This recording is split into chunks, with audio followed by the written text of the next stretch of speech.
Hello అండి. అందరికీ నమస్కారం. Welcome back to our channel. ఈరోజు స్టోరీ మనసున మనసై ఎపిసోడ్ 10. ఆ హాల్ అంతా ఒక్కసారిగా పిన్ డ్రాప్ సైలెన్స్ అయిపోయింది. ఎంతలా అంటే అక్కడ ఉన్న వాళ్ళ గుండె చప్పుడు కూడా బయటకు వినిపించేంత నిశ్శబ్దం అల్లుకుంది. అవంతిక విపరీతమైన కోపంతో, ఆవేశంతో తన గది వైపు నడుస్తూ వెళ్ళి తలుపును గట్టిగా బాధేస్తూ వేసుకుంది. ఆ దెబ్బకు ఆ పెద్ద బంగ్లా అంతా ఒక్కసారిగా కంపిస్తున్నట్లు పెద్ద శబ్దం వచ్చింది. అనిరుద్ధ్ ఇంట్లో ఉంటూ ఆయన ముందే ఇంతలా తలుపులు బాధేంత ధైర్యం ఆ అమ్మాయికి ఉందంటే ఆమెకు అస్సలు ప్రాణాల మీద ఆశ లేనట్టుంది అని అక్కడ ఉన్న వాళ్ళంతా అనుకున్నారు. అందరి చూపులు ఒక్కసారిగా అనిరుద్ధ్ వైపు తిరిగాయి. ఆయన రియాక్షన్ ఎలా ఉంటుందా అని భయంగా గమనించడం స్టార్ట్ చేశారు. కానీ అనిరుద్ మాత్రం ఎలాంటి కోపం లేకుండా చాలా ప్రశాంతంగా గంభీరంగా కూర్చొని ఉన్నాడు. సాధారణంగా ఆయన ముందు ఎవరైనా సరే గట్టిగా మాట్లాడితేనే ఆయనకు అస్సలు నచ్చదు. కనుబొమ్మలు ముడిచేసి కోపడతాడు. అలాంటిది అవంతిక ఆ తలుపు వేసిన దెబ్బకు అంత పెద్ద శబ్దం వచ్చినా సరే ఆయన ఎందుకు కూల్గా ఉన్నాడు? అంతకంటే ముఖ్యమైన విషయం ఏంటంటే అవంతిక ఇందాక పగలగొట్టిన వైన్ బాటిల్ చాలా అరుదైనది. దాని ఖరీదు అక్షరాల 25 లక్షల రూపాయలకు పైనే ఉంటుంది. దాన్ని కనీసం టేస్ట్ చేయడానికి కూడా ఎవరికీ ఛాన్స్ ఇవ్వకుండా, కనురెప్ప కూడా వాల్చకుండా మొక్కలు మొక్కలు చేసేసింది. నాకు తెలిసి అవంతిక గారి నాన్నగారు కొన్ని రోజుల క్రితమే చనిపోయారంట. ఆమె ఆ తెల్లటి బట్టలు వేసుకుని వచ్చిందంటే బహుశా ఇప్పుడే అంత్యక్రియలు పూర్తి చేసుకొని వస్తున్నట్టుంది అని అక్కడ ఉన్న ఒక వ్యక్తి ఆ నిశ్శబ్దాన్ని బ్రేక్ చేస్తూ కొంచెం ధైర్యం తెచ్చుకొని అన్నాడు. ఆ తెల్లటి డ్రెస్ వేసుకున్న అమ్మాయి పేరు శృతి.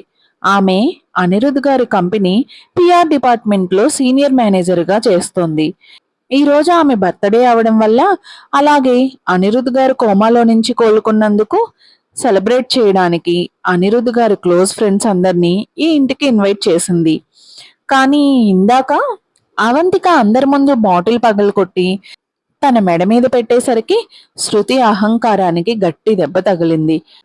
అనిరుద్ ముఖం ప్రశాంతంగా ఉన్నట్లు కనిపిస్తున్నా ఆయన మూడు ఎప్పుడు ఎలా మారుతుందో, ఎలాంటి పరిస్థితుల్లో విపరీతమైన కోపం వస్తుందో అని శృతికి బాగా తెలుసు.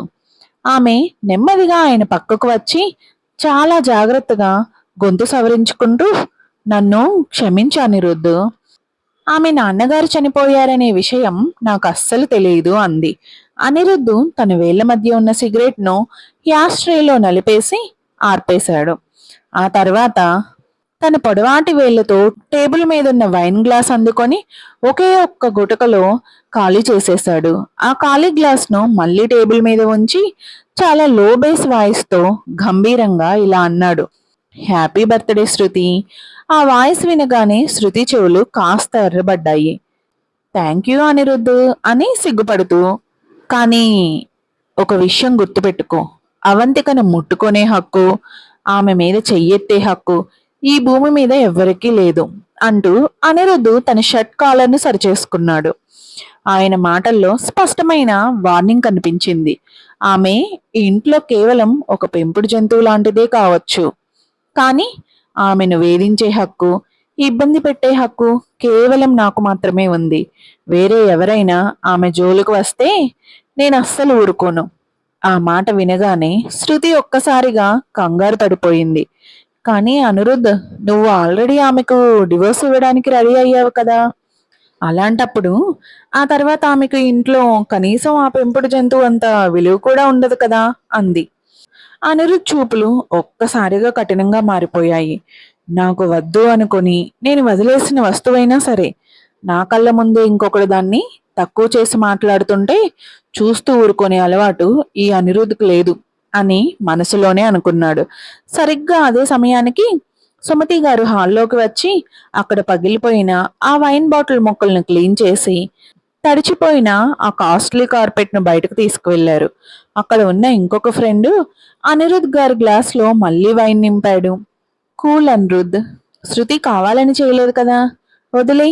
ఆమె నిజంగానే అవంతిక మీద చేయి చేసుకోదులే అంటూ అనిరుద్ పక్కన కూర్చున్న ఇంకొక వ్యక్తి వాతావరణాన్ని కూల్ చేయడానికి ట్రై చేశాడు. అవును అనిరుద్ధ్. శృతి, నువ్వు త్వరగా 3 షాట్స్ తాగి సారీ చెప్పు. ఈరోజు నీ బర్త్‌డే అయినా సరే, ఇందాక నువ్వు కాస్త ఎక్కువగానే రియాక్ట్ అయ్యావు అని ఇంకొకరు అన్నారు. శృతి గ్లాస్ అందుకొని 3 షాట్స్ తాగడానికి రెడీ అయింది. కానీ అనిరుద్ మాత్రం తన పక్కన ఉన్న బాడీగార్డ్ వైపు చూశాడు. వాడు వెంటనే ముందుకు వచ్చి ఆయనను వీల్ చైర్ నుండి లేవడానికి సపోర్ట్ ఇచ్చాడు. మీరంతా ఎంజాయ్ చేయండి అని చెప్పి అనిరుద్ధ్ సైలెంట్ గా తన రూమ్ వైపు వెళ్ళిపోయాడు. శృతి ఎర్రబడిన కళ్ళతో అనిరుద్ వెనకే చూస్తూ ఉండిపోయింది. ఆ తర్వాత ఆ 3 షాట్స్ గబగబా తాగేసి తన హై హీల్స్ చెప్పులతో నేలను గట్టిగా తొక్కుకుంటూ కోపంగా అక్కడి నుంచి వెళ్ళిపోయింది. ఛ! ఈ పార్టీకి మెయిన్ అనుకున్న ఇద్దరూ వెళ్ళిపోయారు. ఇప్పుడు మనం ఇంకా తాగాలా అని ఒక ఫ్రెండ్ అడిగాడు. ఎందుకు తాగకూడదు? హ్యాపీగా తాగుదాం. అయినా శృతి ఇప్పటికైనా ఆశలు వదిలేసుకుంటే మంచిది. లేదంటే రోజు ఇలాగే కలలు కంటూ కూర్చుంటుంది అని ఇంకొకడు వెటకారంగా నవ్వాడు. ఇంత జరిగినంత మాత్రాన శృతి అస్సలు వెనక్కి తగ్గదురా. ఎలాగో అనిరుద్ధు అవంతికకు డివోర్స్ ఇవ్వడానికి డిసైడ్ అయ్యాడు కదా. అయినా ఆ అవంతిక చూడడానికి చాలా అందంగా ఉంటుంది. కానీ ఆమెకు పొగరు, కోపం చాలా ఎక్కువ అనుకుంటా. అనిరుద్ధ్ లాంటి వాడే ఆమెను భరిస్తున్నాడంటే గ్రేట్. గెస్ట్ రూమ్ లో ఉన్న అవంతిక తన 2 చేతులతో మోకాళ్ళను కౌగిలించుకొని మంచం మీద కూర్చుని ఏడుస్తూ ఉండిపోయింది. కళ్ళల్లోంచి కన్నీళ్లు నదిలా కారుతున్నాయి. గడిచిన 3 రోజులుగా గుండెల్లో దాచుకున్న బాధ అంతా ఒక్కసారిగా బయటకు వచ్చేసింది. చనిపోయే ముందు వాళ్ళ నాన్నగారు అడిగిన ఆ చివరి క్షమాపణ మాటలు ఆమె మైండ్లో పదే పదే గుర్తుకు వస్తూనే ఉన్నాయి. ఆయన మీద ఇన్నాళ్ళు ఉన్న కోపం, ద్వేషం అంతా ఆ కన్నీళ్లతో పాటే కరిగిపోయాయి. ఆమె అలా ఏడుస్తూ ఏడుస్తూనే తెలియకుండానే గాఢ నిద్రలోకి జారుకుంది. మరుసటి రోజు ఉదయం ఆమె కళ్ళు తెరిచేసరికి కళ్ళన్నీ బాగా వాచిపోయి విపరీతంగా నొప్పులు పుడుతున్నాయి. అవంతిక నైట్ డ్రెస్ మార్చుకొని చాలా నీరసంగా రూమ్లో నుంచి బయటకు వచ్చింది. గడిచిన 3 రోజులుగా కడుపులో ముద్ద అన్నం లేదు. ఆకలి వల్ల విపరీతమైన కడుపు నొప్పిగా ఉంది. ఆమె డైనింగ్ రూమ్ ఎంట్రన్స్ దగ్గరకు వచ్చేసరికి అక్కడ వీల్ చైర్లో కూర్చొని ఉన్న అనిరుద్ధ్ వెనుక భాగం కనిపించింది. ఆమె అక్కడే అడుగు ముందుకు పడక ఆగిపోయింది.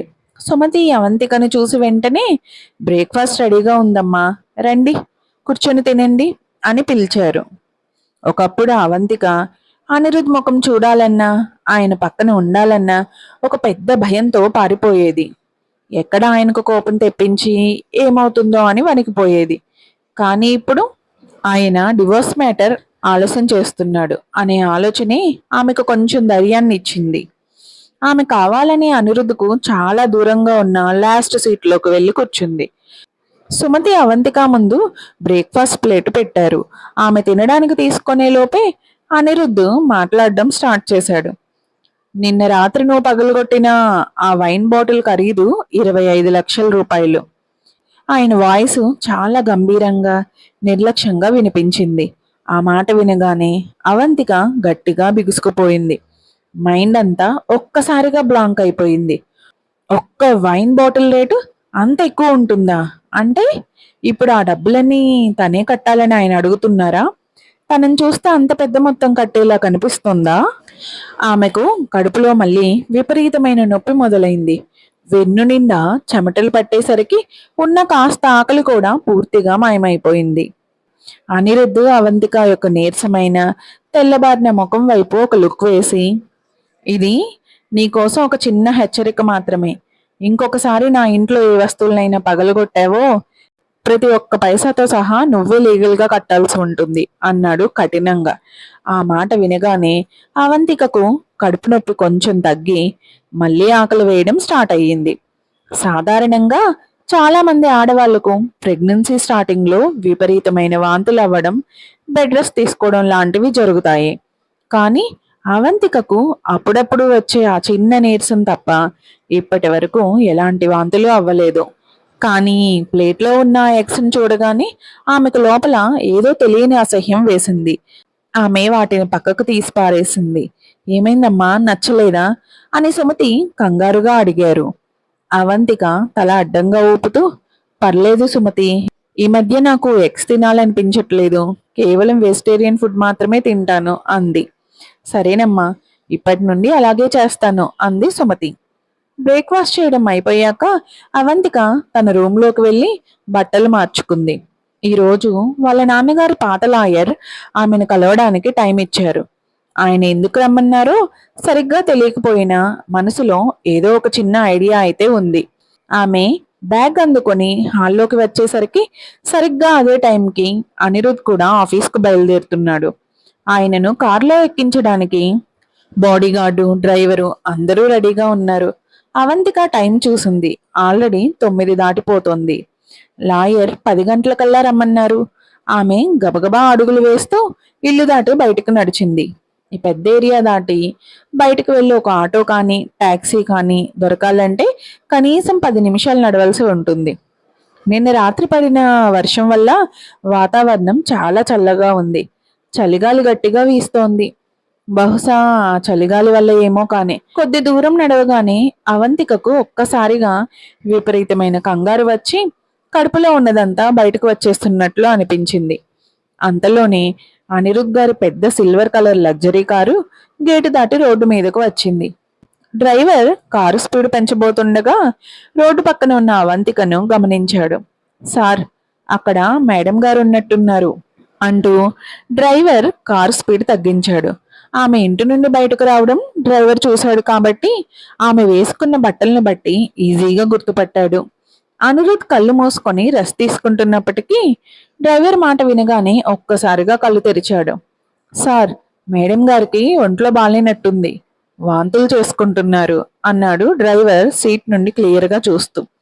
ఇందాక డైనింగ్ టేబుల్ దగ్గర తనకు ఎలాంటి ప్రెగ్నెన్సీ లక్షణాలు లేవని మనసులోనే హ్యాపీగా ఫీల్ అయిన అవంతిక ఇప్పుడు రోడ్డు పక్కన నిలబడి కడుపులో ఉన్నదంతా కక్కుకుంటూ విపరీతంగా నరకం అనుభవిస్తోంది. ఆమె అక్కడ ఉన్న ఒక చెత్త కుండీ దగ్గర వాంతులు చేసుకుంది. అంతా అయిపోయాక మొహం కడుక్కోవడానికి మళ్ళీ ఇంటికి వెళ్దామని వెనక్కి తిరిగింది.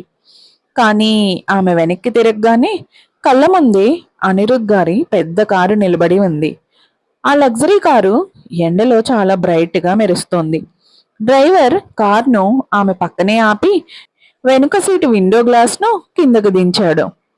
అవంతిక కళ్ళు నేరుగా అనిరుద్ యొక్క లోతైన కళ్ళ వైపు చూశాయి. ఆయన ఆమెను చాలా సీరియస్గా గమనిస్తున్నాడు. ఆ చూపులు చూడగానే అవంతిక ముఖం ఒక్కసారిగా సిగ్గుతో కంగారుతో ఎర్రగా మారిపోయింది. ఈయనకు ఏమైనా డౌట్ వచ్చిందా? నా ప్రెగ్నెన్సీ విషయం కనిపెట్టేశాడా ఏంటి అని లోపల తీవ్రమైన భయం మొదలయ్యింది. ఆమె అనుమానంగా కారు విండో దగ్గరకు నడిచి, అది ఇందాక ఉదయం బ్రేక్ఫాస్ట్ కొంచెం ఎక్కువ తిన్నట్టున్నాను, అందుకే ఇలా వాతావరణం ఉండేసరికి వాంతులు వచ్చాయి అంది కవర్ చేయడానికి ట్రై చేస్తూ. మరో ఎపిసోడ్తో మళ్ళీ కలుద్దాం. మీకు ఈ స్టోరీ నచ్చినట్టయితే ప్లీజ్ సబ్స్క్రైబ్ చేయండి, లైక్ చేసి షేర్ చేయండి. Thank you.